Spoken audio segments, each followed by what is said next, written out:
Perfect. So, bonjour et bienvenue à toutes et à tous, les enseignants et les apprenants de français. Nous nous retrouvons après une longue période.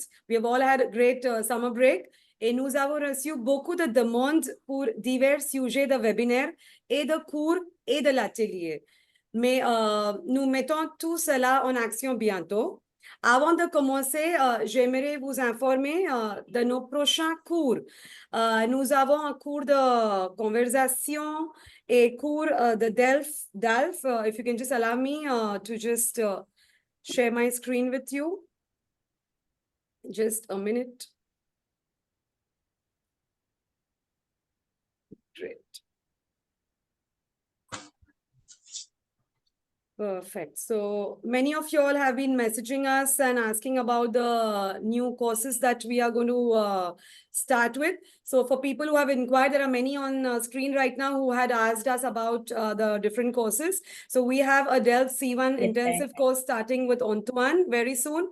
We have DELF B2 intensive course starting with Antoine. And also we have Atelier, the conversation course. So many of you all have been asking us regularly for the conversation course because this has been a hit program. This is a way to be in touch with the language. So all the courses are starting from 6th and 7th of August. So if you visit our website, you will get more details. Now, moving on to our today's program. Now, many of y'all have been talking to me on various occasions on how to go about presenting a paper. Of lately, we have been seeing a lot of invites and emailers regarding invite to the conference or seminars. I'm sure many of you all would have seen the circular that has come through IATF. They are holding their congress in November. And there are so many international congress that are coming up.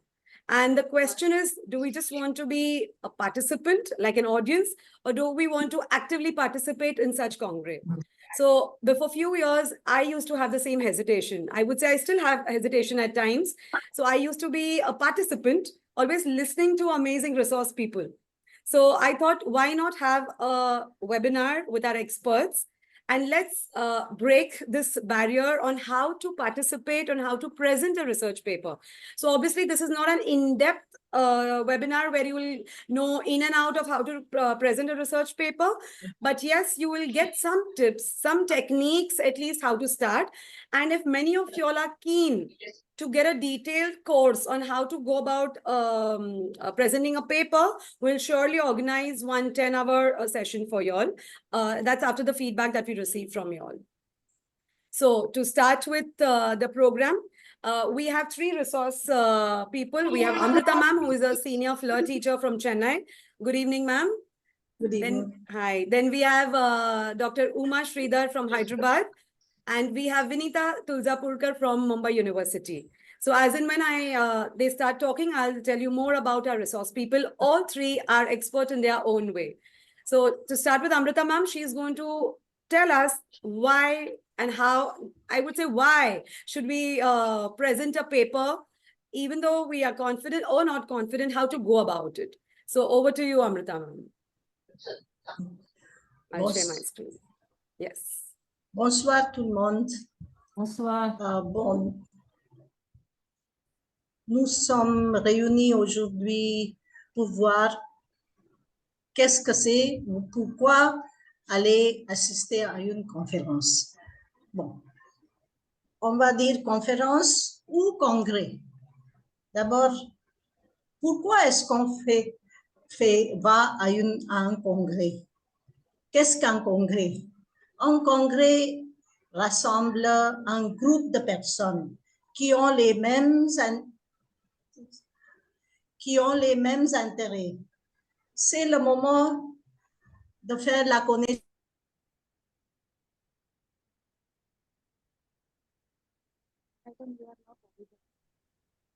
Pardon, madame, vous êtes en muette.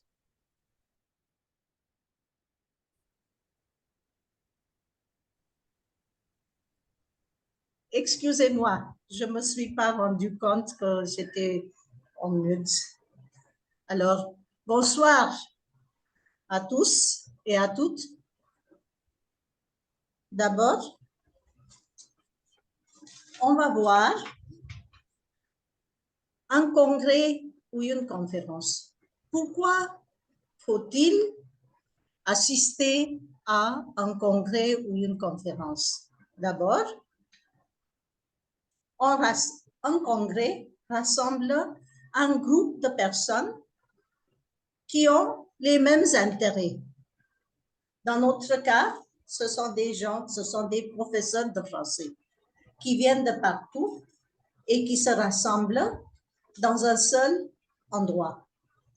Bijel, est-ce que tu peux passer? Ouais. Donc, on rassemble un groupe de personnes qui ont les mêmes intérêts. Les organisateurs invitent des conférenciers expérimentés qui sont des experts dans leur domaine pour partager leurs connaissances et leurs expériences. Les conférenciers sont donc une source d'inspiration pour les participants, car ils nous permettent de découvrir de nouvelles perspectives de pensée en dehors de notre sentier battu. Les conférences donc nous offrent une occasion d'interagir avec des experts et des pairs. Un congrès est une occasion de présenter de nouveaux travaux de recherche, d'échanger des idées et de présenter des nouveautés. Par exemple, quand je suis allée à Singapour lors d'une conférence en décembre dernier, j'ai découvert comment utiliser l'intelligence artificielle dans un cours de français. À la suite de la séance plénière, des présentations et des ateliers, j'ai commencé à regarder l'intelligence artificielle avec un regard neuf.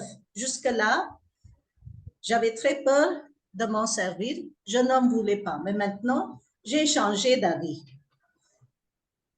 Un congrès peut stimuler et dynamiser. Bon, alors, par exemple, quand on écoute des experts, on est motivé, on est stimulé. Après avoir écouté ces présentations, nous voulons changer notre manière d'enseigner peut-être. Nous recevons de nouvelles pistes pour augmenter nos connaissances. Nous découvrons de nouvelles tendances dans notre champ de travail. Et en congrès, où nous rencontrons plusieurs personnes, c'est un bon moment pour développer le réseautage, c'est-à-dire networking et la collaboration. Pendant un congrès, vous faites la connaissance des confrères qui viennent de villes différentes. Vous forgez des amitiés. Pour vous donner un exemple, pendant le congrès de Chennai en 2013, j'ai rencontré plusieurs professeurs de partout et les professeurs de Delhi ont joué parmi ce groupe-là qui m'ont demandé d'organiser un séjour en France. Puis, on l'a fait, ce séjour. Puis, 2 ans plus tard, j'ai fait la connaissance de Bijal à Bangalore. Et le reste, c'est l'histoire, comme peut-être vous le savez tous. Oui, enfin, un congrès nous offre une plateforme pour faire notre propre présentation. Pourquoi faire une présentation? Pourquoi faire une présentation? Voulez-vous être juste un participant passif ou voulez-vous devenir quelqu'un d'actif en donnant votre propre présentation? Quand on fait une présentation,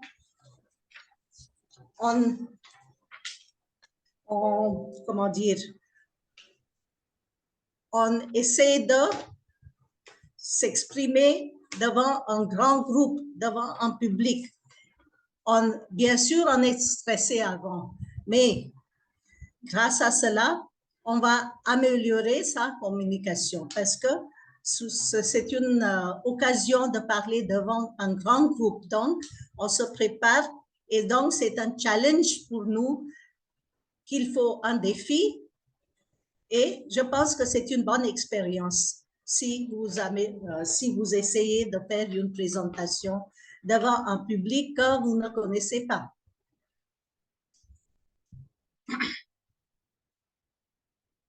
Vous pouvez, comme vous voyez ici, vous informer ou présenter une nouvelle idée.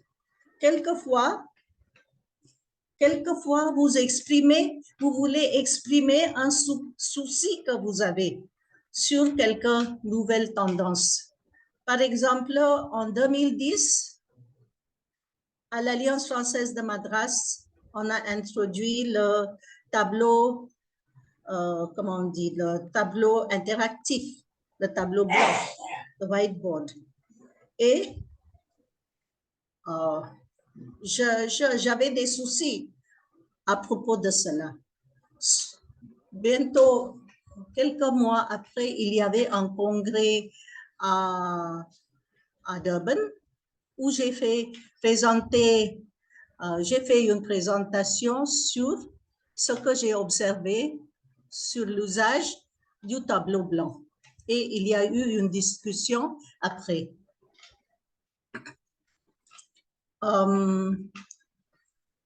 Donc, si vous voulez faire une présentation, cette présentation nous oblige à faire des recherches.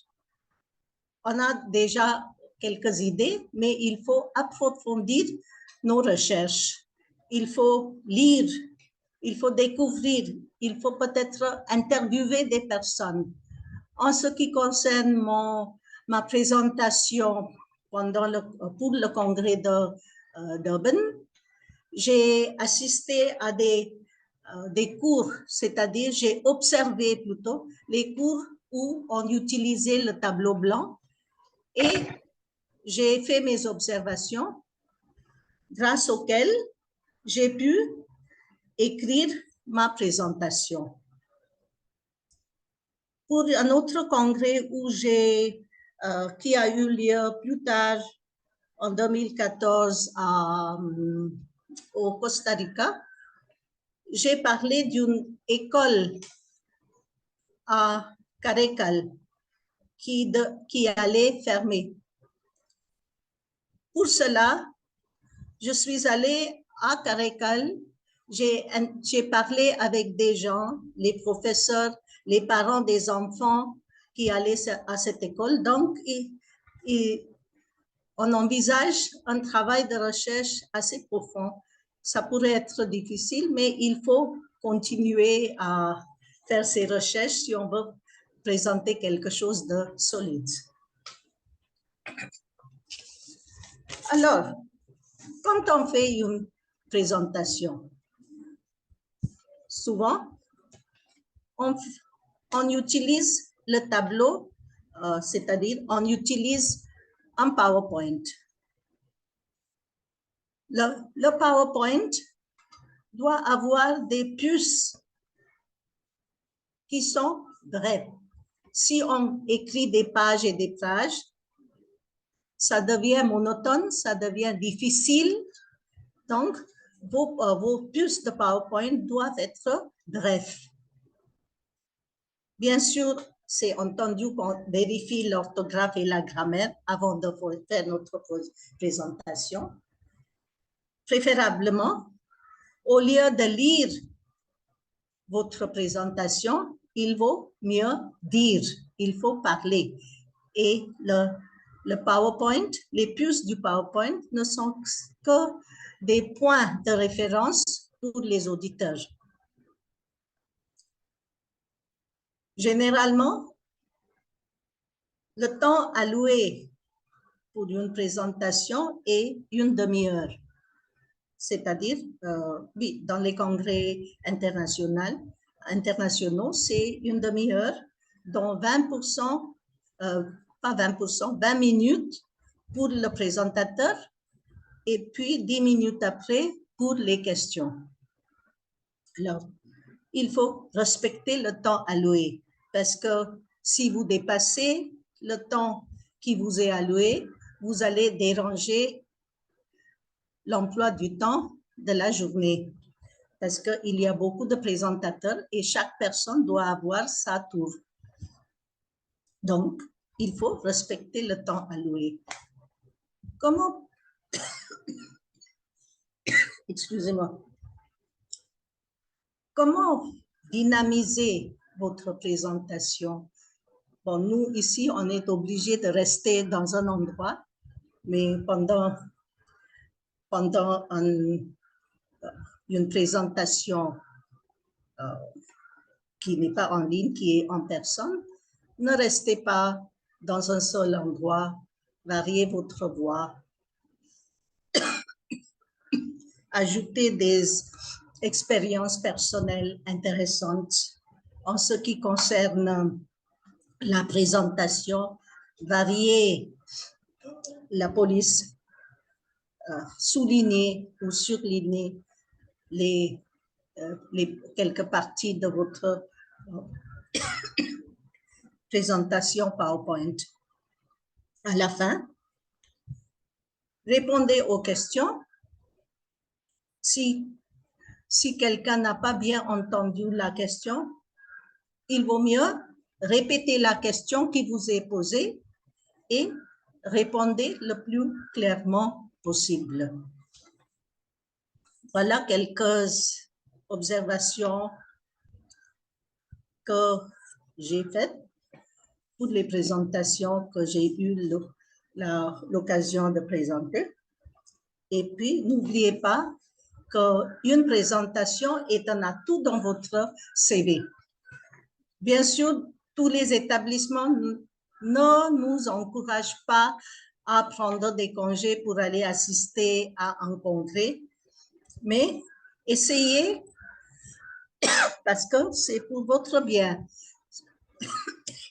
Vous allez, excusez, vous allez acquérir des compétences et une expérience qui serait très bonne pour votre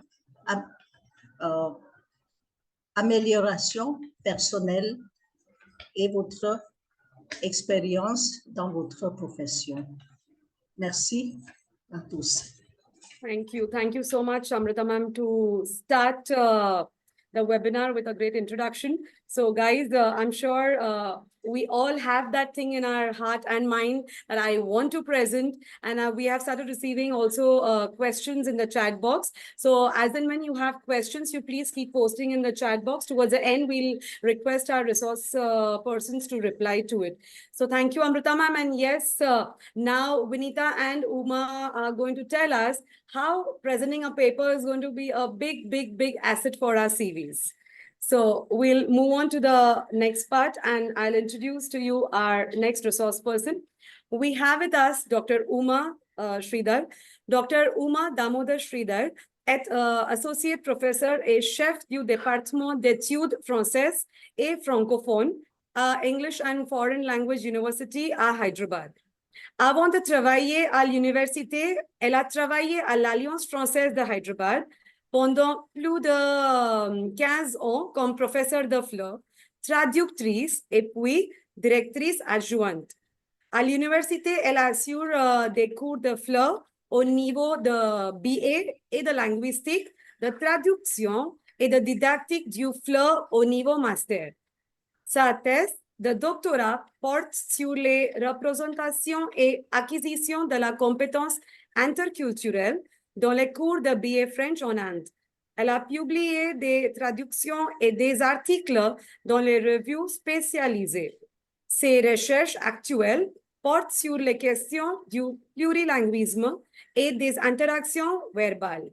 Elle a dirigé des thèses de doctorat dans le PhD et plus de 30 dissertations et recherches au niveau master.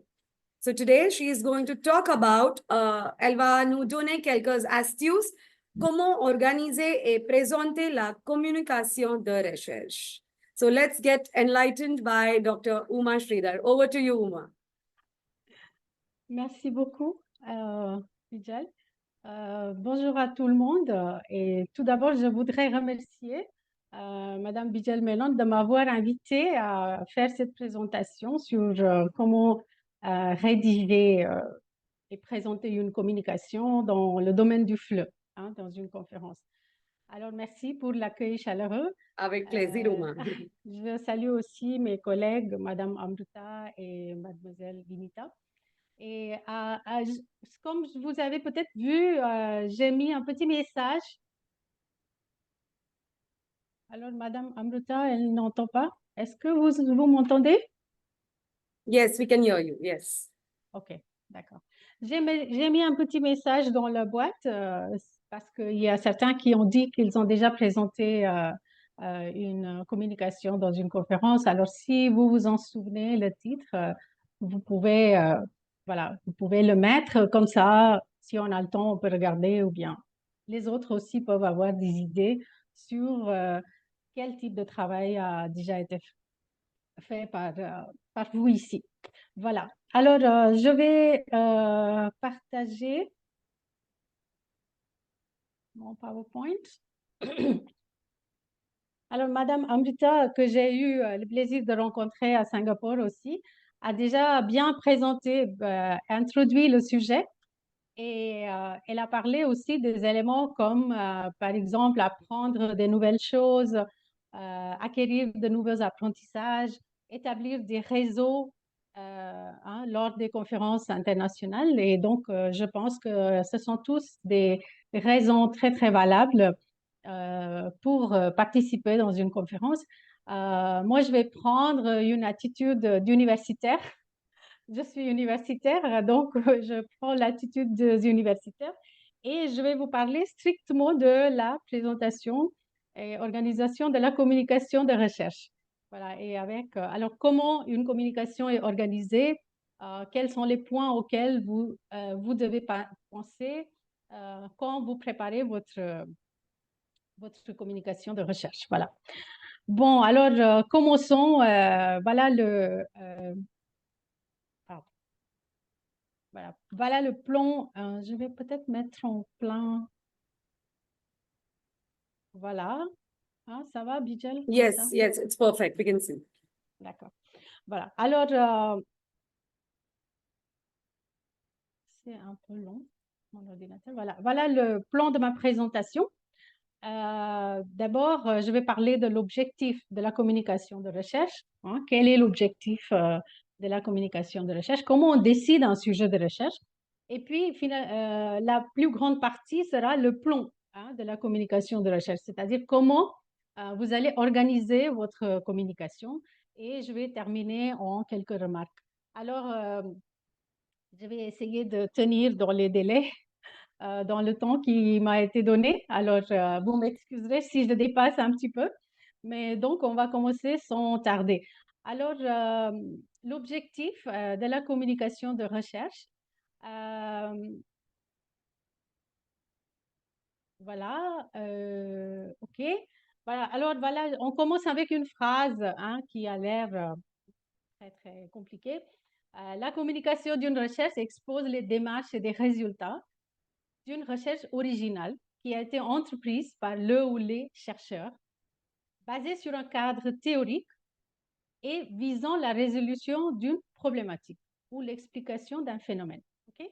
Alors, ne vous effrayez pas par la phrase, c'est assez simple. Alors, ce qu'on dit ici, c'est que la communication de recherche montre, on parle des résultats, on parle des démarches, c'est-à-dire comment est-ce qu'on a mené cette recherche et les résultats. Et cette recherche doit être originale. C'est-à-dire que vous n'allez pas refaire ce qui a été déjà fait par quelqu'un d'autre, entrepris par le ou les chercheurs. Et cette recherche est basée sur un cadre théorique, c'est-à-dire il faut une théorie pour soutenir votre travail. D'accord? Alors, on va parler de ça un petit peu plus tard. Et quel est l'objectif? C'est la résolution d'une problématique, c'est-à-dire une question que vous allez poser dans votre recherche où vous voulez expliquer un phénomène. Alors, qu'est-ce que tout cela veut dire? J'espère qu'au fur et à mesure de ma présentation, ça va devenir plus clair. Je vais aussi donner des exemples quand on aborde les parties différentes. Comme ça, vous allez voir, ça sera bien illustré, j'espère. Voilà. Et ce qu'il faut aussi savoir, c'est qu'il y a une structure à votre communication, hein. La communication est structurée et elle est très claire et précise. D'accord? En fait, la recherche, quand on a écrit un article, hein, basé sur notre projet de recherche, on appelle ça un article scientifique. En français, le terme, c'est l'article scientifique. Parce que je pense que c'est un terme qui explique notre approche, hein, comment il faut approcher ce projet de recherche. Voilà. OK. Alors, ayant fait ces remarques préliminaires, on va discuter comment est-ce qu'on décide, hein, un sujet de recherche. Ça aussi, parce que souvent, ce que j'ai compris, c'est que c'est qu'il y a des personnes qui veulent faire des recherches ici dans ce groupe, mais on n'est pas très sûr comment aborder. Alors déjà, comment est-ce qu'on arrive à décider? Le premier démarche, c'est le premier critère, c'est une expérience ou un intérêt personnel, hein. On appelle ça aussi la recherche-action. Et c'est quelque chose de très commun, hein, dans les communications et les projets de recherche entreprises par les professeurs de français. Bon, alors qu'est-ce que je veux dire par expérience ou intérêt personnel? C'est, par exemple, vous rencontrez dans votre pratique de tous les jours, en tant que professeur, hein, quelques difficultés ou quelques problèmes qui sont posés dans la classe. Par exemple, vos élèves ils n'arrivent pas à bien prononcer certains sons, hein, du français. Alors, vous allez poser la question pourquoi et qu'est-ce que je peux faire pour apporter une solution, hein? Alors, est-ce que je fais plus d'exercices d'écoute ou bien est-ce que je fais des activités basées sur la production orale? Et vous allez bien sûr documenter tout ça, hein, d'une manière très, très spécifique. Un autre problème, par exemple, ça peut être lié à la production écrite, hein. Vos élèves n'arrivent pas à écrire des textes bien construits. Encore une fois, qu'est-ce que vous allez faire? Est-ce que vous allez leur apprendre à écrire, par exemple, en utilisant les connecteurs logiques, ou bien est-ce que vous allez leur faire analyser d'autres textes littéraires ou d'autres textes bien écrits pour voir comment ils sont organisés? Voilà, alors, c'est pour cette raison qu'on appelle ça une recherche-action, hein, action research. C'est un processus d'identification de problèmes, de collecte de données, analyse et mise en œuvre de solutions.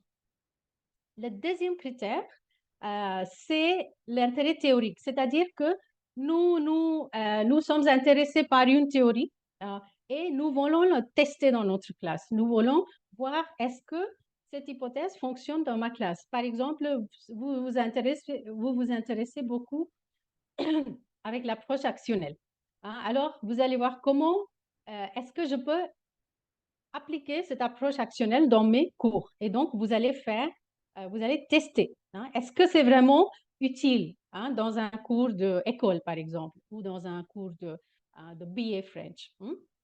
C'est quelque chose que vous allez tester. Et aussi, ça sert à élargir nos connaissances parce que l'approche actionnelle, ça a été élaboré par le CSRL. Ça reste assez abstraite, mais c'est quand vous testerez dans votre classe que vous allez voir est-ce que ça fonctionne vraiment pour moi ou non, hein? Et quelles adaptations je dois faire.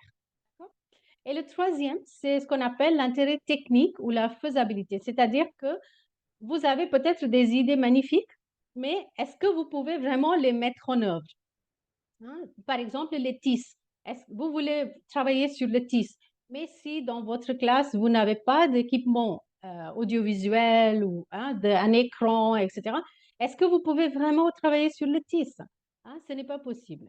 Ou bien si vous avez, par exemple, vous vous intéressez à l'enseignement précoce, hein? Alors, pour voir comment fonctionne l'enseignement précoce, il faut avoir les autorisations, n'est-ce pas, pour observer des cours d'enfants, hein? Alors, si vous n'avez pas lieu à observer des cours d'enfants, vous ne pouvez pas travailler sur l'enseignement précoce. Alors, tout simplement, c'est la faisabilité. Voilà. Alors, ce sont les choses, les trois critères qui doivent vous guider dans votre choix de sujet.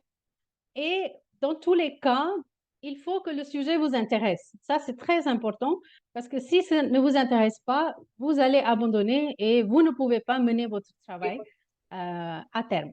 hein. Alors ça, c'est aussi très important. OK. Alors, après, avant encore une fois de parler de la structure de la communication, il faut parler de deux choses encore. C'est le titre et le résumé de la communication. OK? Alors, le titre et le résumé, on va aborder séparément. Le titre est très important. Normalement, on choisit le titre à la fin de notre travail. On ne commence pas en écrivant le titre.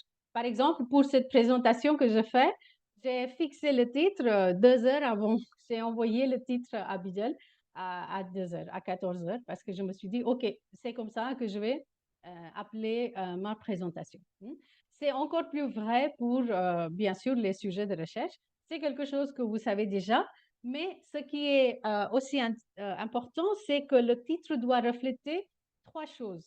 C'est le thème de la recherche, autour de quel support, par exemple, vous allez organiser votre recherche.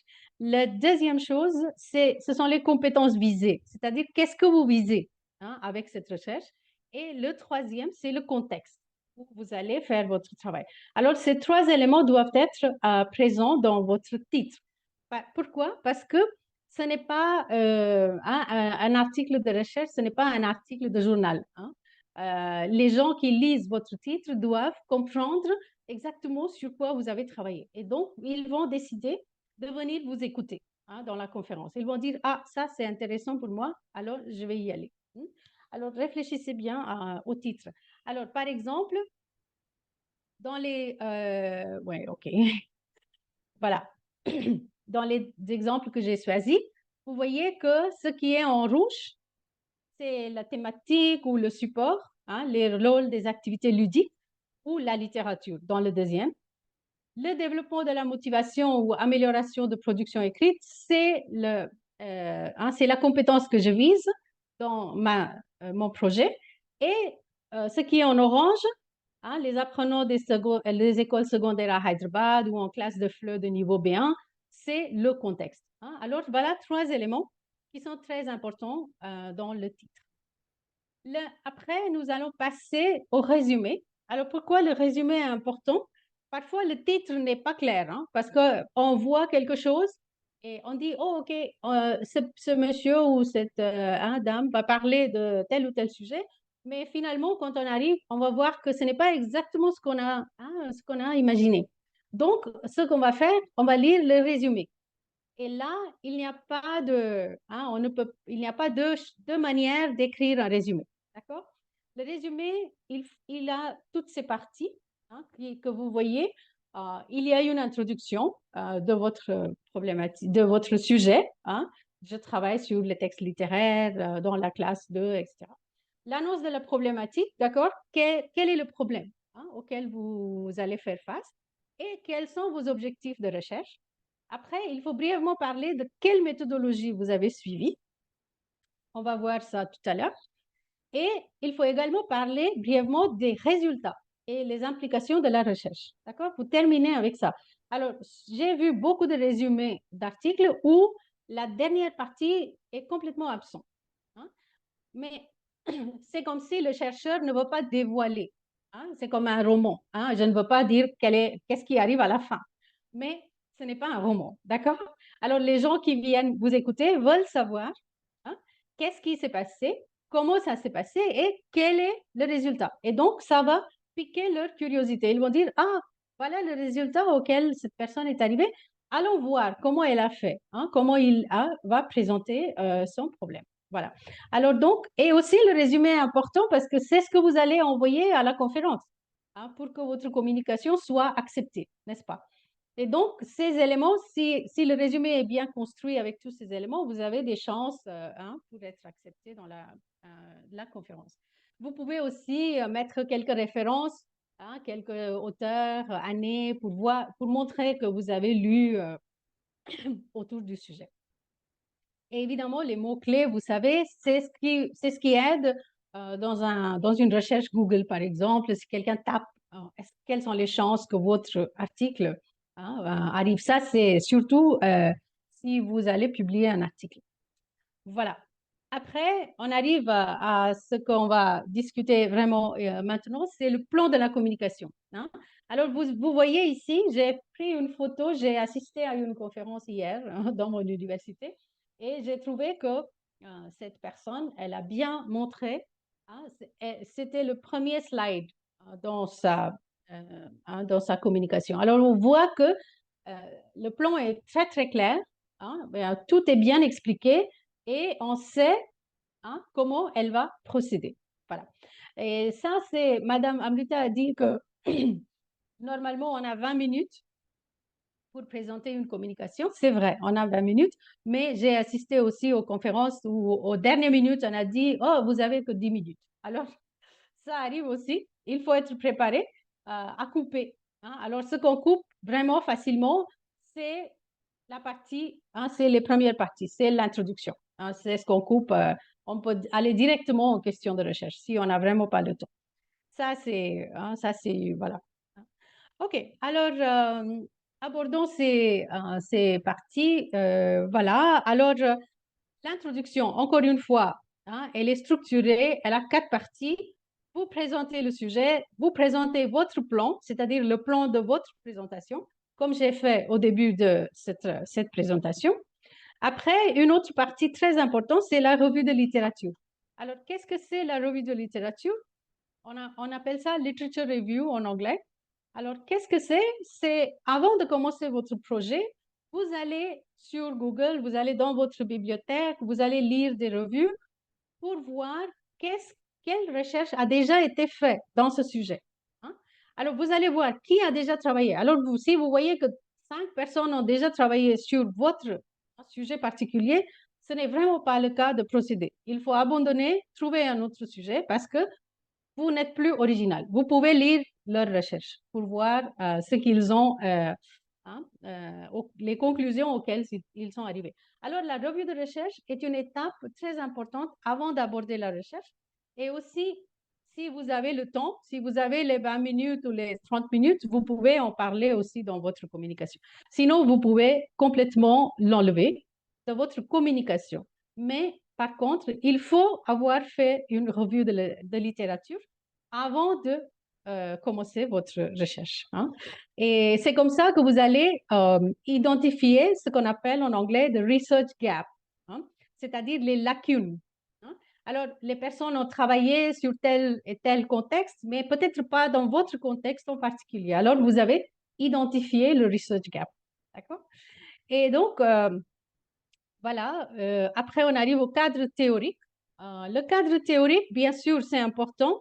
Toute cette partie introduction, comme je vous ai dit, à vous de voir si vous voulez le présenter de manière détaillée ou hein, vous voulez passer 2 minutes. Mais le plan est important, évidemment. Le cadre théorique, parce qu'il faut présenter quelle est la théorie de didactique sur laquelle vous allez baser votre travail et aussi pour définir s'il y a par exemple, si vous dites approche actionnelle dans votre titre, il faut définir, hein, il faut dire qu'est-ce que c'est l'approche actionnelle. Donc, il faut citer le CSRL. Donc, votre cadre théorique devient le document du CSRL, devient la théorie de l'approche actionnelle, d'accord? Ça peut être aussi une approche interculturelle, par exemple, hein. À ce moment-là, vous devez parler de qu'est-ce que c'est l'interculturel, qui a parlé de ça, quels sont les concepts clés, hein. Si vous allez parler de la technologie, la classe inversée, par exemple, bon, qu'est-ce que c'est la classe inversée? Qui a parlé de ce terme pour la première fois, hein? Qu'est-ce qui a déjà été fait? Le plurilinguisme, voilà les thèmes qui sont au courant aujourd'hui, hein, la technologie, le plurilinguisme, l'intelligence artificielle, etc., etc. Plus vous allez lire autour du sujet, plus vous allez comprendre, hein, comment il faut procéder dans votre propre recherche. Voilà. Après, on arrive à l'hypothèse et les questions de recherche, hein. Alors, comme on a déjà dit, il faut formuler une problématique. Quel est le problème, hein, auquel vous voulez répondre, hein, par votre recherche? Et vous allez faire une hypothèse, hein. Alors, qu'est-ce que c'est une hypothèse? C'est une sorte de proposition. C'est-à-dire que vous voulez vous poser une question, hein, est-ce que l'utilisation, je ne vous dis pas, j'ai un petit exercice. Donc, voilà, vous allez vous poser une question sur est-ce qu'on peut utiliser telle ou telle chose dans ma classe et vous allez émettre une hypothèse qui est une proposition. D'accord? Alors, on va aller. Souvent, l'hypothèse, ça pose des problèmes hein, pour beaucoup de chercheurs. C'est pour ça que je m'arrête un peu sur ça. Euh, voilà. Alors, j'ai 3 phrases ici. Écrivez rapidement dans le chat. Qu'est-ce que vous pensez hein, et quelle est l'hypothèse? Voilà. Quelle est l'hypothèse dans ces 3?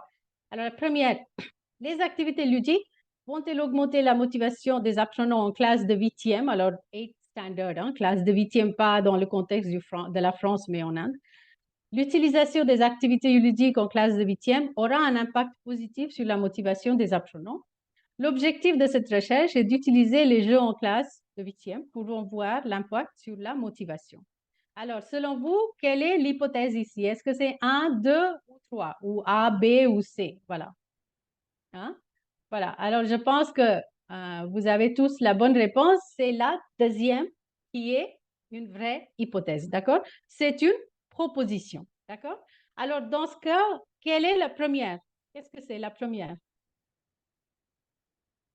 Je pense que c'est la problématique. Oui, ça fait partie de la problématique. C'est une question de recherche. D'accord? Alors, vous avez posé cette question et vous avez émis une hypothèse. D'accord?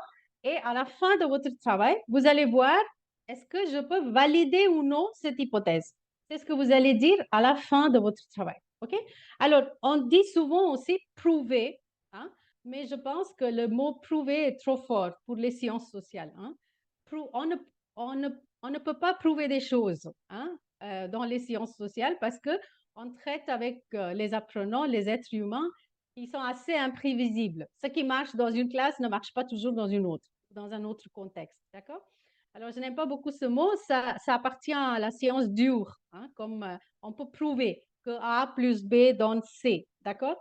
Mais on ne peut pas prouver que l'utilisation des activités ludiques en classe de 8e aura un impact toujours positif hein, sur la motivation. Donc, mais on peut valider en disant que voilà, c'est ce que j'ai trouvé hein, dans ma recherche. Voilà, hein. Bon, alors on va procéder. Après, on arrive à la méthodologie de recherche. Hein. Comme vous savez déjà, alors vous avez tous, je pense que vous savez tous déjà sur beaucoup de choses sur la recherche, mais alors je peux aller rapidement. Donc, la méthodologie de recherche, ce que je veux dire, c'est aussi une étape incontournable dans votre présentation. D'accord?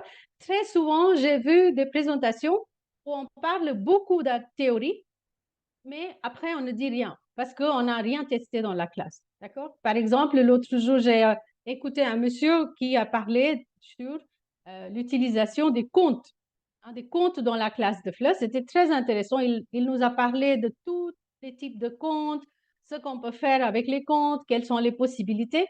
Et à la fin de sa présentation, quand on a posé la question, avec quelle classe vous avez testé, il a dit, en fait, je n'ai pas testé. J'ai envie de tester. D'accord? Alors ça, je trouve que ce n'est pas la bonne manière de faire une présentation. Et si vous faites ça, vous risquez de ne pas être invité la prochaine fois.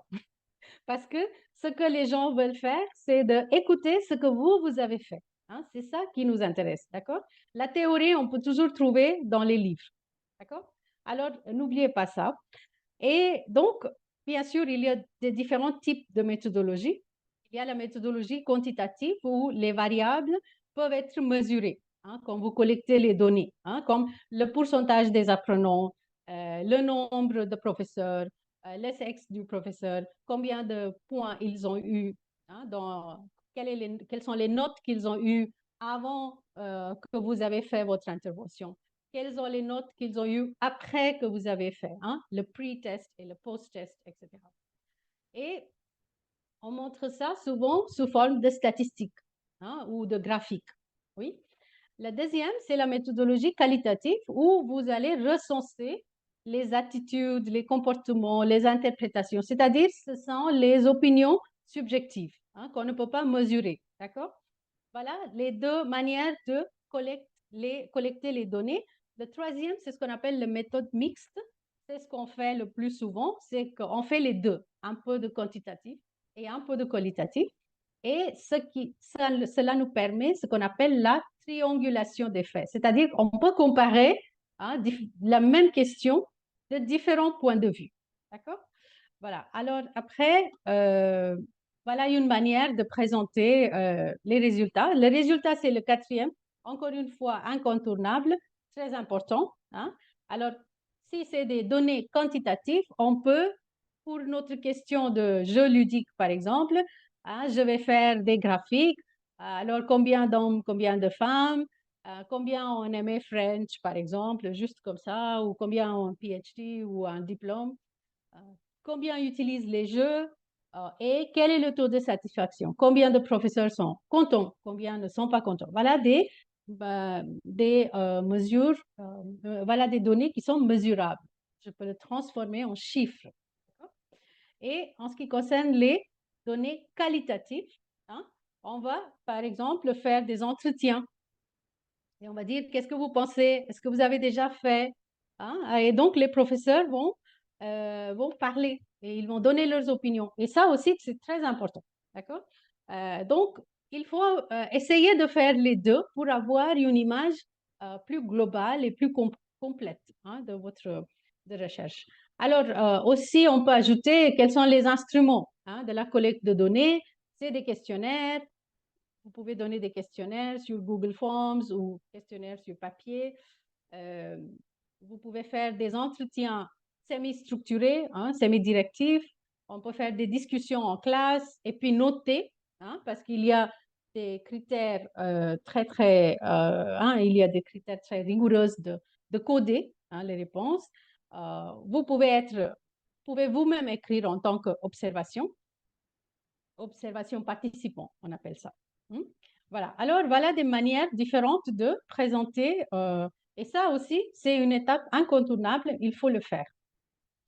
C'est ça qui intéresse les gens qui viennent vous écouter. Et c'est ça qui donne de la crédibilité à votre travail. D'accord? La cinquième étape, après avoir présenté les résultats, vous allez bien sûr l'analyser et puis vous allez dire, voilà l'analyse. Est-ce que finalement, ça répond à la problématique, le temps court, alors je vais aller un peu rapidement. À la problématique, est-ce que ça valide mon hypothèse? Vous allez l'interpréter, mais à la lumière des apports théoriques que vous avez déjà élaborés dans le cadre. D'accord?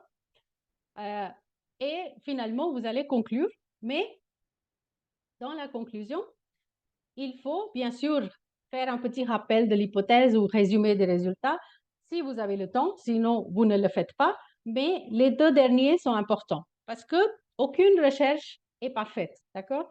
Quand on fait de la recherche, on a toujours quelques problèmes. Ça ne passe pas exactement comme on voulait, ou bien peut-être on se dit que j'aurais pu faire autrement, j'aurais pu faire ceci. Et donc, c'est le moment de dire, voilà comment j'ai mené ma recherche, mais voilà quelques problèmes que j'ai eus et comment j'aurais pu le faire autrement. Et il faut indiquer aussi des pistes de recherche futures. D'accord? Parce que n'oubliez pas que la recherche est faite pour être disséminée aux autres et ce n'est pas pour garder pour vous-même, mais c'est fait pour que les autres aussi puissent vous écouter et apprendre et refaire à leur tour. D'accord? Alors, toute cette partie méthodologie, analyse, conclusion doit être très claire et voilà, très transparente. Voilà. Et c'est ce qu'on appelle la fiabilité de votre recherche. Et il faut que ce soit aussi objectif. Pas de subjectivité, mais objectif. Voilà. Au cours de votre recherche, peut-être vous allez donner des références. Comme j'ai fait tout à l'heure pour l'hypothèse, j'ai donné une référence parce que j'ai pris cette définition d'un livre, d'accord? Donc, j'ai donné la référence du livre. Alors, il y a plusieurs styles de citer. Il y a MLA, APA, Chicago. Les trois premières sont les plus populaires. Et vous pouvez utiliser ce que vous voulez. Mais il faut suivre le même style tout au long de votre travail. Voilà. Et si vous allez envoyer à une publication, c'est eux qui vont vous dire comment le faire. Et aussi, il faut donner des références dans le texte. Et il y a des conventions pour le faire. Bon, ça, c'est un autre sujet. Voilà. Et pour terminer, juste quelques petites choses. Choisissez des thématiques d'actualité. N'allez pas faire la recherche dans la méthode traditionnelle. Personne ne s'intéresse à ça. Donc, ou le SGA ou je ne sais pas quoi. Cherchez les thématiques. Comment vous allez trouver? Lisez les articles qui ont déjà été publiés. Alors, ça va vous donner des idées. Adoptez un style clair, une structure cohérente. Soignez votre langue. Il faut travailler beaucoup sur la langue. D'accord? Limitez les citations. Ne remplissez pas votre PPT avec des citations parce que ce qui nous intéresse, c'est votre travail. Les citations, moi, je peux aller sur Wikipédia ou sur un autre, je peux lire moi-même. Je n'ai pas besoin d'écouter la présentation pour ça. Et évidemment, le plagiat, c'est à éviter à tout prix. Alors, qu'est-ce que c'est le plagiat? Vous le savez déjà, mais je répète, le plagiat, c'est quand vous empruntez des concepts, des idées, des phrases à quelqu'un, mais vous ne donnez pas les références. Vous faites passer comme si c'est vous qui l'avez écrit. Alors, le plagiat, c'est très, très grave et c'est dans le monde universitaire, c'est considéré une faute grave. Et donc, si on détecte le plagiat, même le chat GPT, il faut utiliser avec précaution parce que maintenant, il y a des logiciels qui peuvent détecter aussi le pourcentage d'intelligence artificielle. Alors, essayez d'être honnête et de faire un travail sincère vous-même. Alors, pensez que même les illustrations, les graphiques, d'accord, voilà, même paraphraser, traduire d'une autre langue, si vous ne donnez pas des références, c'est considéré comme le plagiat. J'ai donné un lien ici, mais en fait, il y a beaucoup de liens, choses sur Internet, vous pouvez aller vous regarder. Voilà. Et puis finalement, soyez honnête, faites un travail éthique. Qu'est-ce que ça veut dire par honnête? Si vous donnez des questionnaires, par exemple, il faut dire aux participants pourquoi vous allez collecter les données et quelle utilisation vous allez faire. Même avec vos étudiants, il faut leur dire. Si vous leur donnez un questionnaire, il faut indiquer que je fais de la recherche sur telle ou telle chose. Et donc, voilà. Si vous faites, par exemple, un entretien et vous notez ce que l'autre personne a fait, il faut leur montrer après. Il faut leur montrer pour dire, voilà, j'ai fait un résumé de ce que vous avez dit. Est-ce que ça correspond à ce que vous vouliez dire? Ça, c'est très important. Parce qu'après, il va dire, mais non, ce n'est pas du tout ce que je voulais dire, mais qu'est-ce que vous avez dit, etc. Et il faut garder l'anonymat de vos participants. Il ne faut pas dire Anand XYZ a dit ceci. Non, il faut juste dire P1, P2, E1, E2, etc. Il faut vraiment garder l'anonymat des participants. Déjà, ils nous aident beaucoup en donnant leurs idées, leurs avis. C'est le moindre qu'on puisse faire pour eux. Voilà. Alors, voilà quelques idées pour comment mener la recherche. J'espère que cela vous est utile et que ça va vous inspirer à faire des présentations, envoyer des résumés. Bon, voilà, alors bonne chance et merci beaucoup. Merci beaucoup, Uma. I'm sure it was useful to many of you all.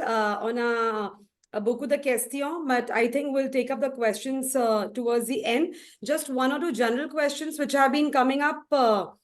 Someone did ask, who decides when you submit your paper that it's selected or no? Amrita ma'am did reply to that question that there is a committee that is pre-decided. And it's usually mentioned in the invite or the emails or the brochure.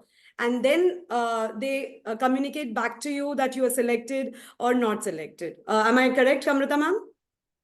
Perfect. Okay. And before we move on to Vinita, so few of you have even asked questions and put it on personal chat to me. How do we come to know about such congress?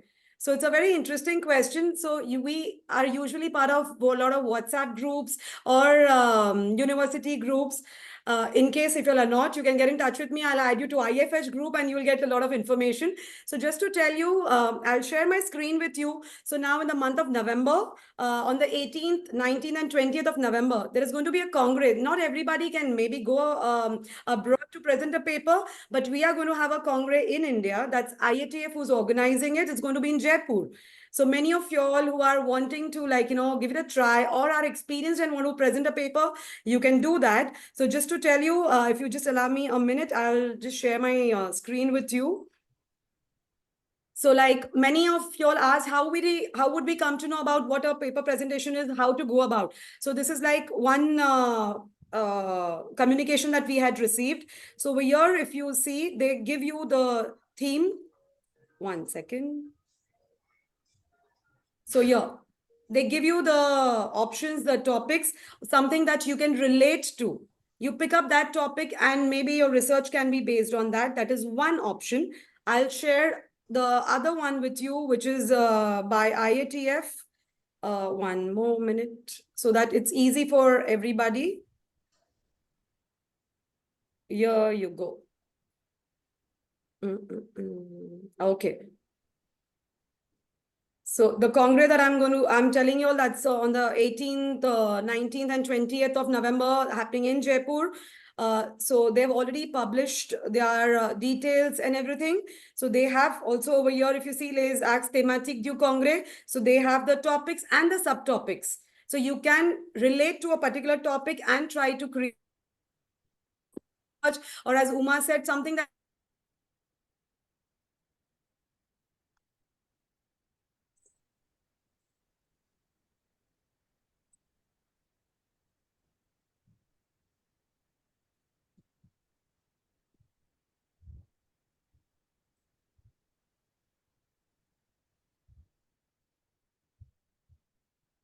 Amrita ma'am, I think Bijal's network is down. Request if you could step in and ask next speaker to come up.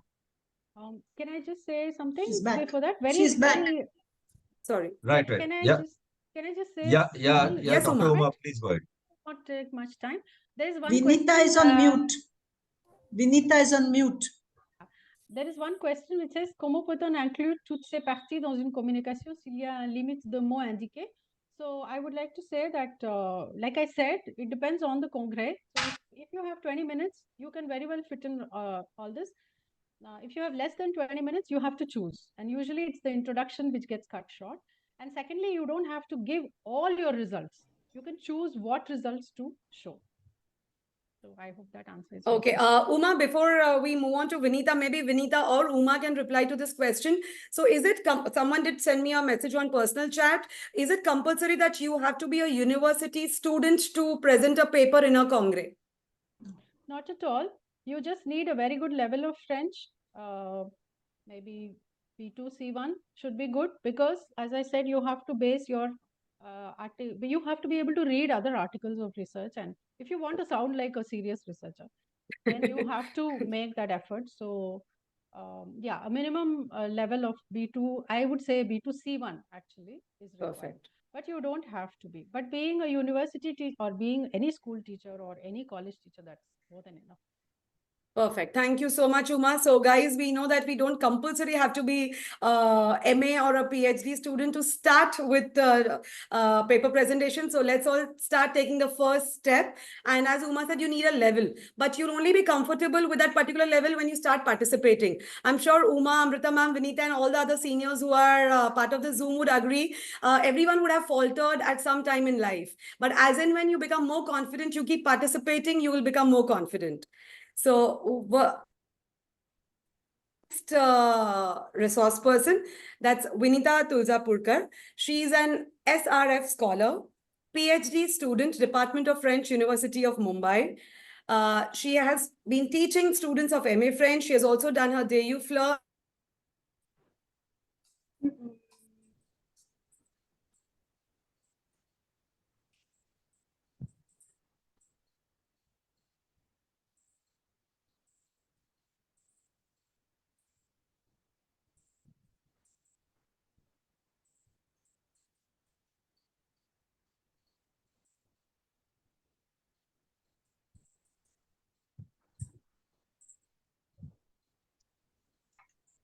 Vinita, I think we've lost Bijal again.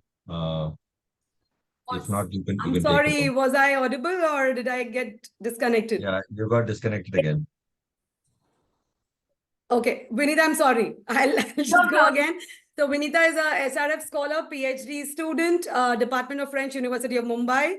She's handling students of MA French too. She has done her DEUFLA and DEL C2. She's pursuing PhD since 2021 and submitted the thesis already, and it's at the last stage. Her topic today is Proposer une communication de recherche en FLE. So Vinita, over to you, and we are hoping to get more enlightened after Uma and you talking. I'm sure many of us will be motivated to present a paper. Over to you. Merci beaucoup, merci Bijal. Bonsoir à tous et à toutes, et cela me fait grand plaisir de vous adresser aujourd'hui et de vous voir si nombreux. Donc, juste un petit moment, je vais partager mon écran.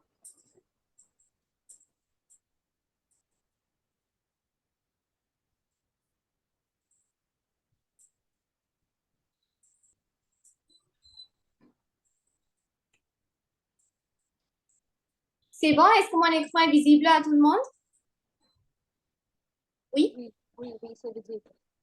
D'accord, merci. Alors, tout d'abord, merci à Bijal et à Indo French Hub de m'avoir confié l'animation de cet atelier. Et au profit de la compréhension, on m'avait dit de parler un peu dans les deux langues. So I will be switching between French and English and giving some explanations in French and some in English.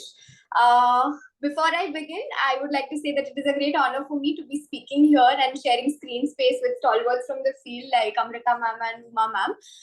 It's a pleasure to talk to you about whatever little experience that I have garnered through my 3 years of PhD. Et je suis vraiment contente de partager un peu des idées ou des astuces ou des pistes pour que vous soyez en mesure de proposer une communication de recherche en FLE. Donc, voilà.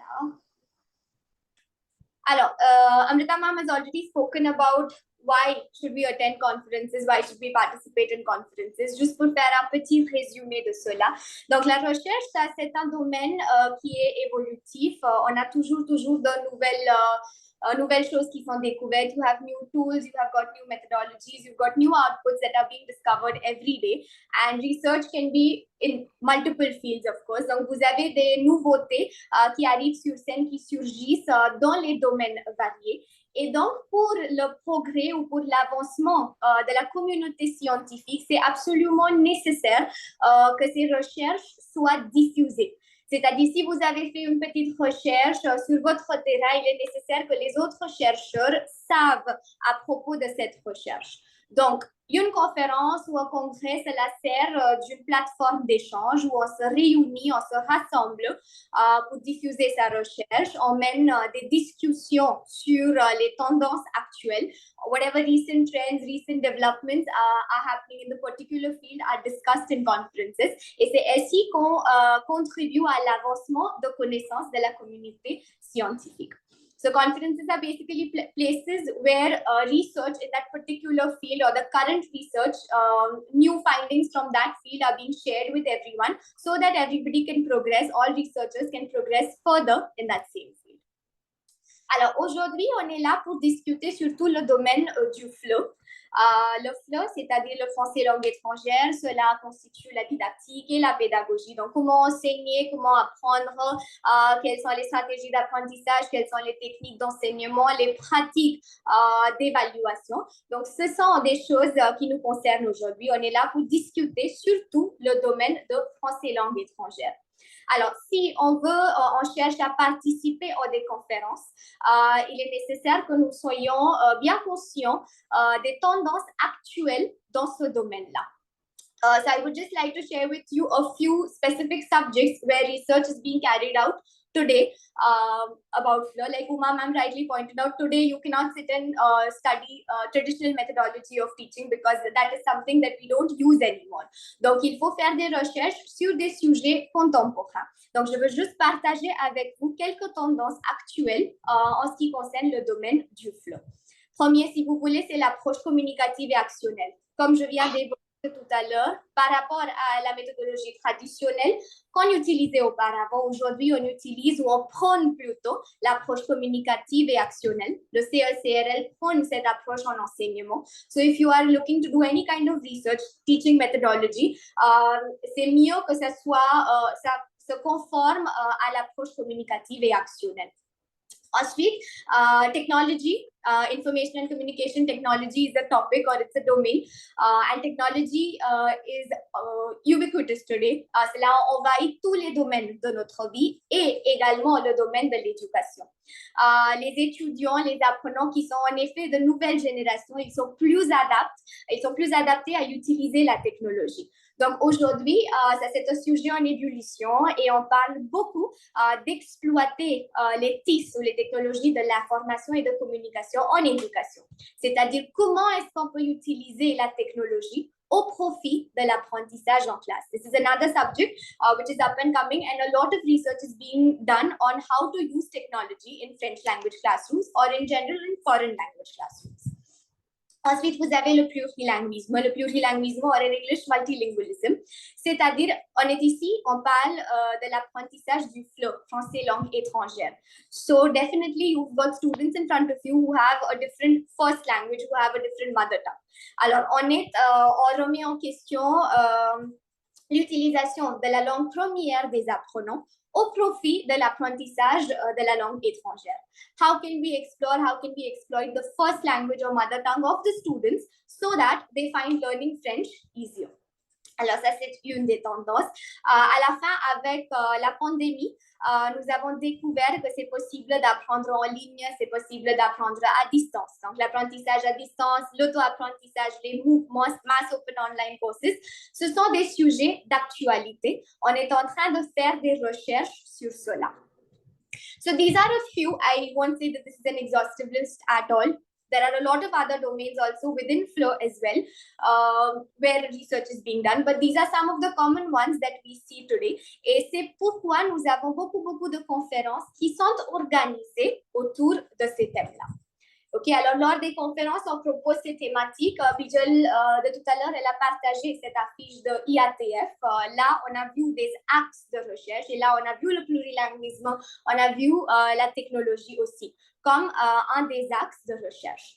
So basically, conferences are trying to do more and more discussions about the research which is already being done on these topics or on these themes. OK, voilà, donc ce qui se passe lors des conférences, c'est qu'on organise, on choisit un axe, on choisit une thématique et on invite des propositions. Donc, soit des experts sont sollicités de présenter de recherche ou on sollicite des propositions de communication. Comme je vous ai dit, je m'adresse aux étudiants, je m'adresse aux débutants de recherche, c'est-à-dire des personnes qui veulent entamer leur poursuite de la recherche. Donc voilà, we are not experts, we are not invited directly by the conference or the scientific committee to give a presentation, but we are asked to give a proposition of a communication. C'est-à-dire, on est invité à proposer ou à présenter un petit résumé de ce que nous avons déjà fait. Et puis, ils décident si vous êtes en mesure de présenter votre recherche ou non. Donc, si on veut participer à une conférence, il est bien nécessaire que vous ayez déjà fait une petite recherche sur le terrain qui vous est accessible. Like Uma ma'am rightly pointed out, you cannot present a research without actually having tested it on whatever field or whatever place that is accessible to you. OK, et c'est ce qu'on appelle un peu la recherche empirique. J'ai vu dans le boîte de chat aussi, quelqu'un avait évoqué cela, la recherche empirique, c'est-à-dire c'est une recherche qui est faite sur le terrain. Alors, pour nous qui sommes des étudiants, apprenants et enseignants, quel est notre terrain? Ce sont en effet les salles de classe. OK, whichever classroom, maybe school classroom, une salle de classe au lycée, une salle de classe universitaire. Mais c'est notre terrain, c'est ce qui est accessible à nous. Et donc, c'est à nous de faire un peu de recherche sur ce terrain-là pour trouver des choses. Ici, je vous ai juste présenté quelques sujets. These are not titles of research, but these are just some orientations or ce sont quelques pistes sur lesquelles on pourrait faire des recherches. Donc, vous avez 3 options ou 3 propositions que je vous ai fait. Utilisez le hindi pour enseigner le français. Les tâches numériques facilitent-elles un meilleur engagement chez les apprenants? Et 3e, enseignement en ligne. Now, when you look at all these 3, you've got almost 4 things that have been taken into consideration for coming up with these 3 topics of research. Par exemple, si vous voulez présenter une recherche, comme j'ai dit, il faut que vous ayez déjà fait une recherche. Donc, d'abord, il faut choisir le sujet de votre recherche. Alors, comment est-ce que vous allez choisir? Par exemple, la première chose, c'est cibler le domaine ou le sujet qui vous intéresse. Dans ces trois sujets, par exemple, in the first one, utiliser le hindi pour enseigner le français. Évidemment, qu'on cible le plurilinguisme as a subtopic in flow. Dans le deuxième, les tâches numériques, on parle de l'utilisation de la technologie et de l'information. Ensuite, le troisième, enseignement en ligne. Donc, le sujet qui m'intéresse ici, c'est en effet apprentissage à distance, apprentissage en ligne. Donc, d'abord, pour choisir le sujet de votre recherche, d'abord, il faut cibler le domaine ou le sujet qui vous intéresse en flow. Deuxième, il faut cibler la relation cause-effet. Il faut chercher deux variables. Like you've got any kind of two variables and you try to find out the relation between the two. Par exemple, dans le premier, utiliser le hindi pour enseigner le français, quel effet sur la compréhension? C'est-à-dire, quelle est la relation cause-effet ici? Which are the two variables using Hindi in a French classroom? And what is the effect on the understanding of the students? Alors, ça, c'est la relation cause-effet ici. Ensuite, dans le deuxième, les tâches numériques et un meilleur engagement. Proposer des tâches numériques, proposer des devoirs numériques, est-ce que cela motive encore mes apprenants? Cause-effect relationship, the kind of tool that I'm using and the motivation or the commitment level of the students. J'essaie de trouver si cela a un impact positif ou négatif. Ensuite, cibler le terrain et le public. C'est-à-dire, vous allez faire dans quelle classe, vous allez faire à l'université, vous allez faire à l'école et qui est le public que vous ciblez. Alors, dans le premier, sur la compréhension des apprenants. Donc, vous pouvez préciser quels apprenants. Les apprenants à l'école ou au lycée. Mais ce sont les apprenants. Deuxième, par exemple, ça c'est juste un exemple, une étude de cas des apprenants de 7e classe. So I've decided that I'm going to study the impact on students of 7th standard, par exemple. Donc, le terrain, ça pourrait être l'école, lycée, le collège, l'université. Le public, vous décidez si ce sont des apprenants, ce sont des enseignants. Ou parfois, ça pourrait également être les parents. Pour les enfants plus petits, ce sont des parents qui sont beaucoup plus engagés à l'apprentissage. Donc, ça, c'est une orientation que vous pouvez explorer. Comme dans le troisième, enseignement en ligne, quel défi pour les enseignants? Donc, ici, déjà, le terrain, ce sont les universités et le public ici, ce sont des enseignants. Donc, d'abord, cibler le domaine, ensuite, cibler la relation cause-effet, cibler le terrain et le public et enfin, cibler la méthodologie de recherche. Donc, Uma ma'am has already spoken about this. You can have qualitative, you can have quantitative, or you can have a mixed methodology also. Pour faire la recherche en flow, vous pouvez, c'est-à-dire, comme exemple, vous pouvez peut-être observer des cours. Vous pouvez vous-même être enseignant, enseigner vos apprenants et faire des observations, faire des commentaires, faire des remarques sur ce que vous avez vécu en classe. Okay? Vous pouvez passer des questionnaires ou vous pouvez faire des entretiens. Donc, par exemple, dans le premier exemple, compte rendu de l'expérience, this can have two meanings. One is you observe a class where the teacher is using Hindi to teach French and you make your observations, or you are the teacher who's trying to use Hindi to teach French and then you make a remark about how your students understood whatever you were teaching. Dans le troisième, quel défi pour les enseignants universitaires? Là aussi, par exemple, soit vous observez un cours qui est conduit en ligne ou vous menez des entretiens avec des enseignants. Ask them questions. What was the problem? How did you find it? Do you think your students understood? In what way would you like to make changes in whatever you have done? Donc, préparer une grille d'entretien et mener des entretiens avec des enseignants. Pour le deuxième, une étude de cas des apprenants de 7e classe. Vous pouvez préparer un questionnaire pour les apprenants. Do you think online homework is interesting? Do you think that you want to do more such homework? Do you think you would like to continue this way? Do you like writing better than doing it online? Alors, préparez un petit questionnaire. Donc, si vous suivez ces 4 éléments, vous allez arriver à faire une recherche et après avoir choisi ce titre-là, l'étape suivante, c'est mettre en place cette recherche. So you decide your domain, you choose your variables, you choose the public, and you choose your methodology. Et puis, vous mettez en place. Donc, et après cela, ce qui est important, c'est d'enregistrer les résultats. You need to document it, you need to keep track of what is happening in class, and you need to make your records. Ce qui contribue à créer une recherche pour vous. If you have followed all these steps, you have a research now in your hand that you can present. Alors, ensuite, à cette étape-là, vous avez déjà choisi le domaine ou le sujet, comme je vous ai déjà dit. Et lorsqu'il s'agit de présenter dans une conférence, il faut trouver une conférence qui propose comme axe le domaine.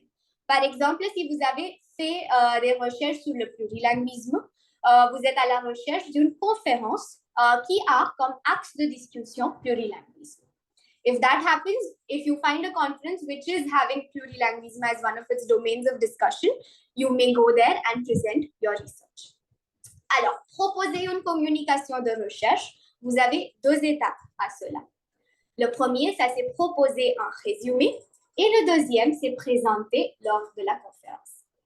Donc, comme je vous ai déjà dit, quand une conférence est annoncée, la comité scientifique va vous également inviter à proposer un résumé, often which is called as abstract in English. They ask you for an abstract of the research that you have done. Alors, l'objectif, c'est que vous avez déjà fait votre recherche et vous résumez cela in a very cogent and coherent manner. You write something short, which is a description of the research that you have already done, and you send it.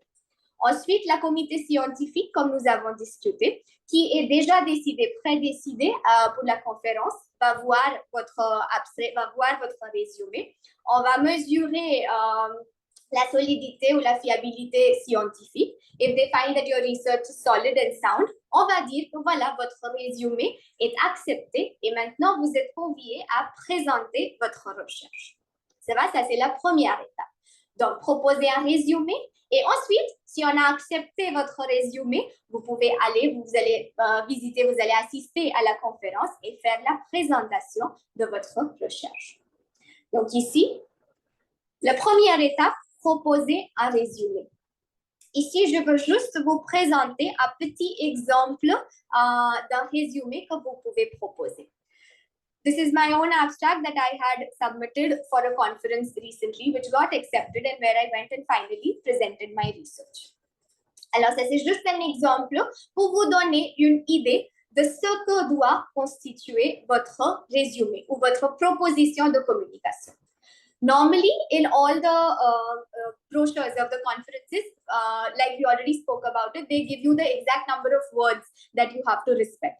How many mots-clés est-ce qu'ils veulent, la limite de mots, comment doit être écrit le titre, tous ces détails sont vous donnés. Alors, c'est à vous de modifier, de modéliser votre résumé selon les attentes ou selon les exigences de la conférence. OK, vous avez déjà fait votre recherche? Il faut choisir les points essentiels, il faut choisir les points pertinents à la conférence où vous voulez présenter et modéliser votre abstrait. Donc ici, si vous avez, voilà, ça c'est un titre que j'avais choisi pour ma présentation. Deuxième, tout d'abord, il faut souligner l'objectif. Ensuite, c'est la base théorique. On a déjà parlé de cela. Uma ma'am also spoke about this. C'est le cadre théorique, c'est-à-dire quelles sont les théories qui sont déjà promulguées dans ce domaine-là. Ici, mon sujet, ça c'était le plurilinguisme. So, what is plurilinguism? How does it impact learning? What are some of the research that has already been done in the domain, or on the field which interests me? Ici, c'est l'Inde. Alors, est-ce qu'on a déjà utilisé le plurilinguisme en Inde? Est-ce que cela a eu un effet positif ou non? C'est quoi le plurilinguisme et comment cela facilite l'apprentissage? C'est la base théorique. OK? Alors, si je décide d'élaborer, j'ai un cadre théorique très, très long, mais dans mon résumé, je vais vraiment raccourcir et choisir l'essentiel. Ensuite, comme j'ai montré la base théorique, après avoir étudié des recherches déjà faites, cela m'a poussé à me poser la question ou cela m'a amené à la problématique. Qu'est-ce qui empêche l'exploitation du plurilinguisme dans les classes indiennes? Alors, pour savoir cela, ce dont j'ai besoin, c'est une méthodologie de recherche. Donc ensuite, j'annonce la méthodologie en nous appuyant sur les entretiens et les observations. Donc, pour répondre à cette problématique, qu'est-ce que j'ai décidé de faire? J'ai observé des cours et j'ai également entretenu des enseignants pour savoir leurs approches, leurs pratiques par rapport à l'utilisation des autres langues ou plutôt des langues indiennes en classe. OK? Ensuite, j'ai évoqué les résultats. Les enseignants, même si conscients des avantages, n'y ont pas recours, sauf dans des situations de difficulté d'apprentissage. Alors ça, c'était le résultat le plus important qui a sorti de ma recherche. Donc, j'ai eu beaucoup d'autres résultats. J'ai vu que les enseignants préfèrent, certains enseignants ne préfèrent pas. Des enseignants ont une approche positive, des autres ont une approche négative. Mais l'interprétation, c'est que voilà, on ne les utilise pas malgré la conscience des avantages. Alors, j'ai ajouté ici un autre axe à ma recherche. Ça, c'était ma recherche-action. Donc, j'ai dit oui, on est conscient des avantages, mais non, on ne l'utilise pas. Alors, pourquoi? Est-ce que ce sont les étudiants qui sont à l'origine de ce problème? Donc, j'ai décidé moi-même de faire des recherches dans ma classe. Donc, j'ai essayé de mettre en place quelques activités qui sont basées sur le plurilinguisme pour solliciter la participation de mes apprenants. Et puis, à la fin, qu'est-ce qui a été ma discussion? Alors, c'est possible d'utiliser le plurilinguisme en classe, mais on a besoin de quelques pistes pour faire cela. Et ça, c'était ma discussion à la fin. OK? Alors, ainsi, dans une manière un peu concise et raccourcie, j'ai présenté toute la recherche que j'ai faite. Et enfin, vous avez les mots-clés, like Uma ma'am rightly pointed out. Mots-clés, they help you to locate your article. So, for example, somebody else wants to read this article or wants to read any research on plurilinguisme. If they type plurilinguisme, my article or my subject would be visible to them as the mot-clé. Donc, c'est très important de bien choisir également votre mot-clé. Donc, ça, c'est ainsi un résumé que vous allez proposer. So, when you get a brochure for a conference, this is what they are looking for when they say that proposer une communication de présentation. You've already done a research and this is how you give a résumé of it and you send it to the comité scientifique qui va ensuite décider si ça doit être choisi ou non. Si c'est choisi, on passe à la deuxième étape, ça c'est présenter lors de conférences.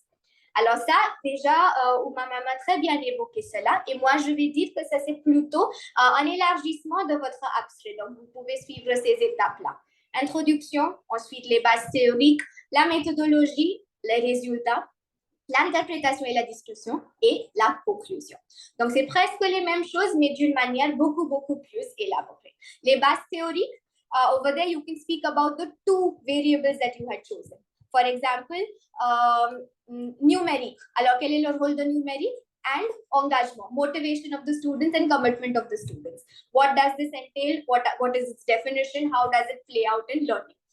Numérique, comment est-ce que le numérique est important? Quels sont les effets du numérique? Et maintenant, j'essaie de définir. Donc, dans les bases théoriques, vous pouvez tout simplement évoquer les deux variables, or the two cause-effect relationship variables that you have spoken about. In the methodology, you will have to give everything. Pourquoi, où, comment, avec qui, quand. Alors, vous allez répondre à toutes ces questions. Oui, j'ai décidé de faire un questionnaire. Alors, quels sont les éléments de votre questionnaire? Voilà, j'ai posé ces 10 questions. Pourquoi ces 10 questions? D'abord, pour savoir l'approche. Deuxième question, pour savoir l'opinion. Troisième question, pour savoir si c'était positif ou négatif. Ensuite, vous présentez les résultats. Comme Uma ma'am a déjà évoqué, vous pouvez le faire en utilisant des graphiques. Et ce sont plutôt statistiques, ce sont des résultats bruts. Okay. For example, out of my 20 students, 10 of them love doing online activities. 5 of them said they were okay. 5 of them said that they did not much like it. Ce sont mes résultats. Ensuite, quelle est l'interprétation et la discussion? C'est-à-dire, ma interprétation, ça va être, pour la plupart de mes apprenants, les technologies, les tâches technologiques ou numériques, ils fonctionnent bien. Mais il y a certaines qui ne les apprécient pas. So why? My next question in the questionnaire would answer that. Parce qu'ils ont peut-être accès limité au numérique. Alors, dans ma discussion, qu'est-ce que je vais mettre? Que oui, le numérique et les tâches numériques sont exploitables en classe de FLO, mais en tant qu'enseignante, je dois être consciente de l'accès au numérique. Alors, ça, c'est ma discussion. C'est ainsi que vous allez faire la distinction entre résultat, l'interprétation et la discussion. Enfin, bien sûr, vous allez la conclusion, vous résumez tout ce que vous avez dit. Et également, vous proposez des pistes vous allez également évoquer les limitations ou les limites de cette recherche et vous allez proposer comment vous allez peut-être améliorer cette recherche de la prochaine partie. Donc, par exemple, je vais dire que oui, le numérique, cela n'a pas absolument fonctionné avec mes apprenants de 7e classe, mais peut-être avec les 10e, ça va marcher. Parce qu'ils sont plutôt des adultes, ils ont beaucoup plus d'accès à l'Internet. Donc, ça va être ma conclusion et proposer une piste de recherche pour la suite. Voilà. Alors, ça, c'est la deuxième étape de présentation lors de conférence. Et donc, pour terminer, quelques astuces pour poursuivre la recherche. Donc, research is an overwhelming field. It is massive. So first, I would say that it is very difficult to get into it without a little bit of guidance. I have been very lucky to have the guidance of my research guide also, of the senior professors at my department, and my interactions with all the senior people, like I said, with Uma ma'am, Amrita ma'am, have really helped me, and I've learned a lot from them, listening to them present, listening to them speak as well. Donc, si vous êtes des débutants en recherche, tout d'abord, il faut toujours être à l'écoute et à la lecture. Donc, assister aux conférences, écouter les seniors présenter, lire beaucoup. Et lire aussi, c'est-à-dire, il faut lire des articles. Comme Uma m'a déjà dit, ce sont des articles scientifiques qui vous aident à comprendre c'est quoi la méthodologie, c'est quoi la revue de la littérature, quelle est la différence entre les résultats et les descriptions. Ensuite, deuxième point, si vous êtes débutant, il faut s'inspirer des recherches qui sont déjà publiées. Par exemple, vous allez peut-être lire un article de recherche ou un article scientifique où vous trouvez un questionnaire qui est proposé pour les apprenants. Donc, analysez les éléments de ce questionnaire. Quels sont les détails qui sont présentés là? Pourquoi est-ce que ces questions sont posées? Et puis, vous pouvez modifier, vous pouvez modéliser ces questions pour vous répondre à votre questionnement ou à votre problématique dans votre terrain. Et également, troisièmement, exploiter la classe de flow comme terrain. Whether you're a teacher or a student, to answer the question that you had asked before, do you need to be a university student or a teacher to present? Non, c'est pas du tout nécessaire. Even if you are a student, a master's student, you can still do some research. For example, your teacher has started using technology in class et vous voulez savoir si cela marche ou non. Vous préparez un questionnaire pour vous-même et pour vos collègues. Vous posez des questions. Est-ce que vous aimez, est-ce que vous n'aimez pas? Pourquoi vous aimez? Qu'est-ce qui est pratique, qu'est-ce qui n'est pas pratique? Et voilà, vous avez déjà des données qui sont prêtes pour vous. If you've got data, you can analyze it and convert it into a mini research, which may be presented elsewhere. Ça va, donc ce sont quelques astuces, surtout pour les débutants, pour entamer un peu une piste de recherche. Alors voilà, c'est ça pour aujourd'hui. Merci à vous et j'espère que j'étais capable de vous pousser un peu, au moins quelqu'un d'entre vous, de faire une présentation dans une conférence prochaine. Merci beaucoup. Bijal, Thank you. Yes, Vinita, thank you. That was bang on the time limit given. Stop sharing your screen. yes. Perfect. So thank you so much, Vinita. That was, I'm sure, very informative and eye-opener for many. So I'm hoping with this webinar, there'll be many who will have the desire to at least take the first step of getting that knowledge into practice and trying to present a paper. We'll have a Q&A session. In case if you want to unmute yourself and ask a question, we can do that. And if you want to put it in the chat box, you can do that as well. There were a few people who had already put up some questions. I'll see if we have handled that or no. Shivani had written, she's asked about the committee who selects. That Amrita ma'am has replied. Priya Ramachandran, I think we replied to your question as well. Y-a-t-il des critères très précis liés au parcours éducatif de la personne qui souhaite être choisie comme présentateur? Did we reply to your question, Priya? Yes, and then I think Yes, I was perfect. Thanks. Priya, we are looking forward to you soon presenting a paper and giving us a feedback in one of the webinars. Oh, I hope to do that too. Yes. Thank you for your wishes. Pleasure. Then we had one question. I think that was after Uma's presentation. Suchita had asked a question.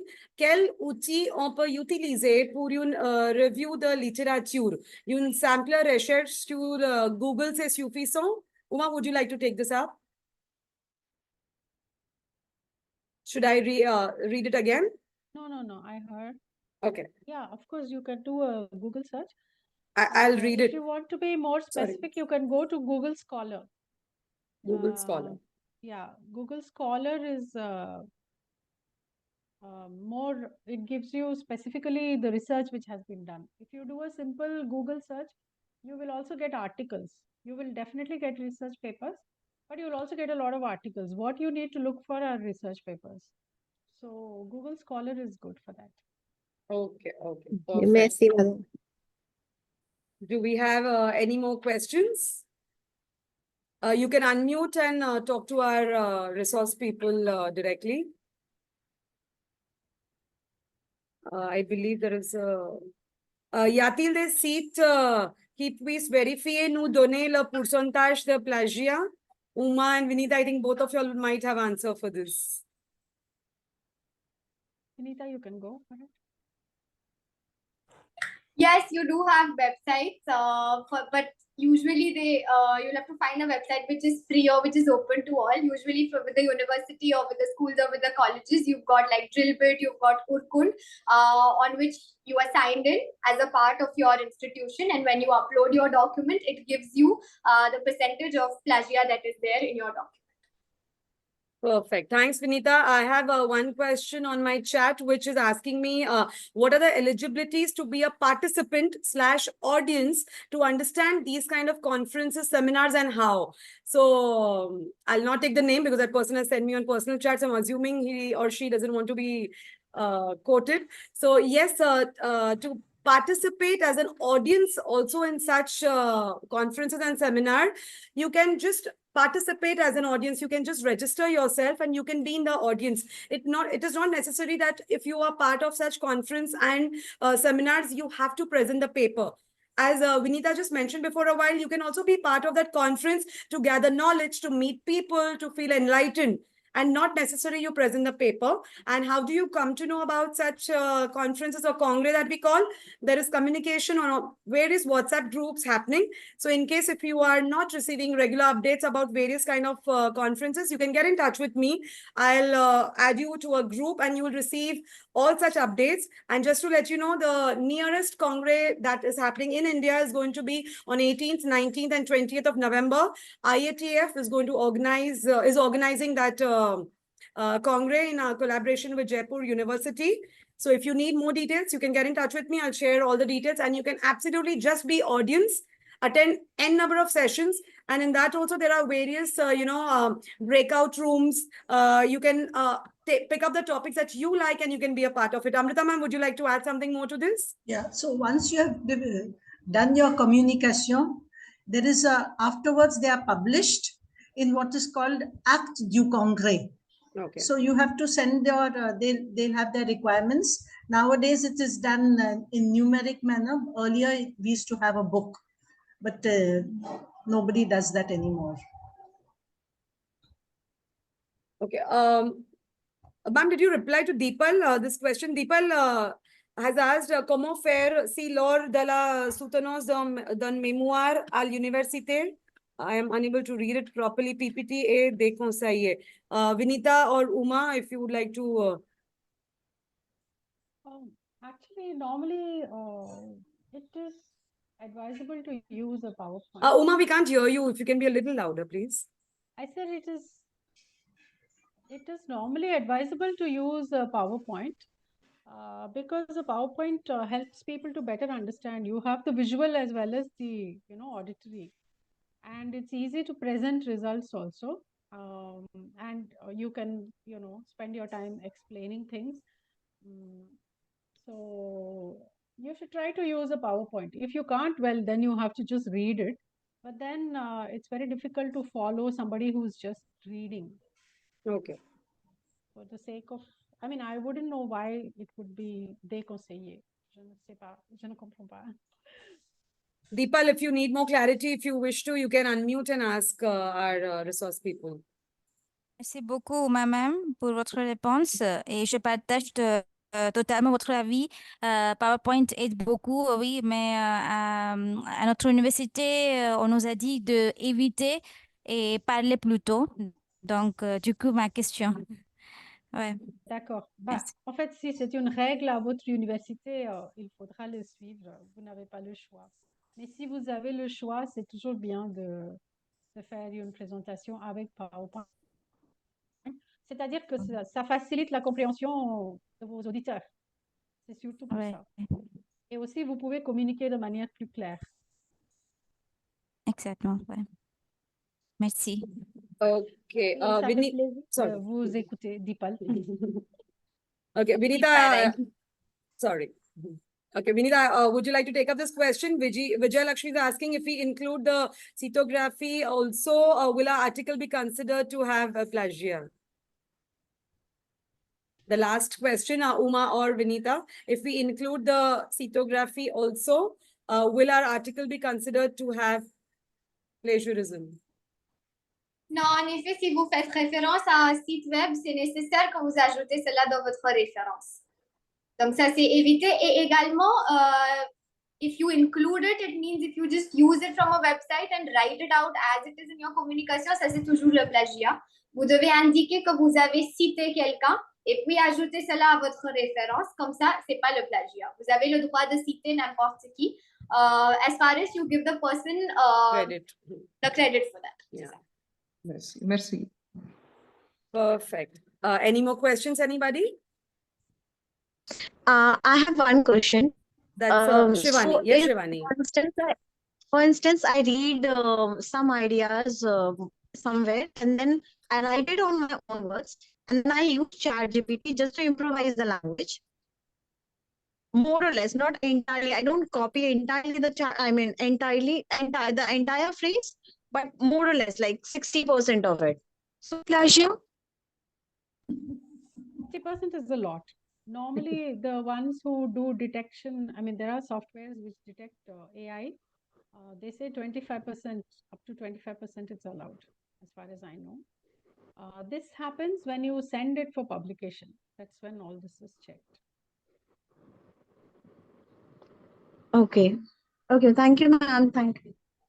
Welcome. So we are having two type of discussions. One is reaching to the top level where you are publishing your memoir and all those things. And one is to taking the first step to present your paper. So we'll have to draw a fine balance between the both. So let's all start taking the first step. And there are many participants over here who are at that stage where they are doing their research and are wishing to get it published. So we are hoping you would have got reply to all your questions. Any more questions, anybody? So if you have more questions, you can WhatsApp it to me. My WhatsApp details have been put up on the chat box. And most of you are in touch with me through WhatsApp or email. And if many of you all are interested to have a detailed class or a session of 10 hours on how to go about the research, how to present a paper, we plan to organize one very soon. So in case if you're interested, you can get in touch with us. If we have enough number of participants, we'll try to introduce a 10-hour program where you can get absolute details of how to go about doing a research. That will include step-by-step. You can do a sample with our resource person also. So that's it. And yeah, can you share your PPT by mail, ma'am? So we'll just check with our resource people if we are sharing the whole PPT or no. But nevertheless, if you go to our YouTube channel, it's Indo-French Hub. We are going to post the entire, publish the entire recording on our YouTube channel. So you can have a look over there as well. And if you need something in detail, you can get in touch with us. We'll request our resource people to get in touch with you and reply to your queries. So thank you everybody for being here for this interesting webinar on a Sunday. Over here in Bombay, it's a rainy Sunday evening. We have people from other places as well. And we have just started our season. So like the French people are going to have their rentrée August and September. We have had our rentrée last month and this month. So our season has started. So we'll be on with various webinars, workshops, and atelier happening almost every month. So keep in touch and whatever is of your interest. If you think you need a particular topic that we should do it as a webinar, we'll be happy to do so. And if you want to be a presentator, intervenor, and if you really have a good content, you can still get in touch with us. So looking forward to meet everybody soon. And Vinita, Uma, and Amrita ma'am, thank you very much for conducting the session and sharing your valuable inputs with us. Thank you so very much. Thank you for Merci. inviting Avec and plaisir. thank you to all the participants. Thank you. And we'll end the meeting over here and we'll hopefully meet next month with a new webinar. Bye, guys. Have a great evening. Au revoir. Au revoir. Merci beaucoup. Nisha, I just read your message. I'll get in touch with you for the 10-hour session. Yes, please. Yes. Bye. Thank you.